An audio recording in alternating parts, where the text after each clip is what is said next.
আজকে নিরামিষ করে এঁচোড় রান্না করব। এটা আমি এখন বাড়িতে কেটে নুন হলুদ দিয়ে একটু ভিজিয়ে রাখবো, তারপরে সেদ্ধ করে নেব। মশলা হিসাবে এখানে গোটা গরম মশলা, 2 ইঞ্চি আদা, একটা কাঁচা লঙ্কা বেটে দেবো আর একটা কাঁচা লঙ্কা চিড়ে দেবো। লঙ্কাগুলো খুব ঝাল। আর এখানে আমি কাশ্মীরি গুঁড়ো লঙ্কা, হলুদ, সামান্য একটু চিনি আর ধনে গুঁড়ো জিরে গুঁড়ো 2 চামচ দিয়ে একটু ভিজিয়ে রাখবো। এবার এঁচোড়টাকে একটু সেদ্ধ করে নেব। তেলটা গরম হয়ে গেছে, আমি এতে সাদা জিরে আর তেজপাতা ফোড়ন দিয়ে আলু, টমেটো আর সব রকম মশলা দিয়ে একটু কষিয়ে নেব।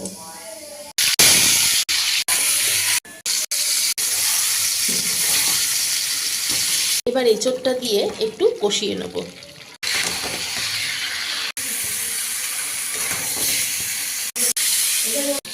এবার ঘি দিয়ে নাবিয়ে নেব।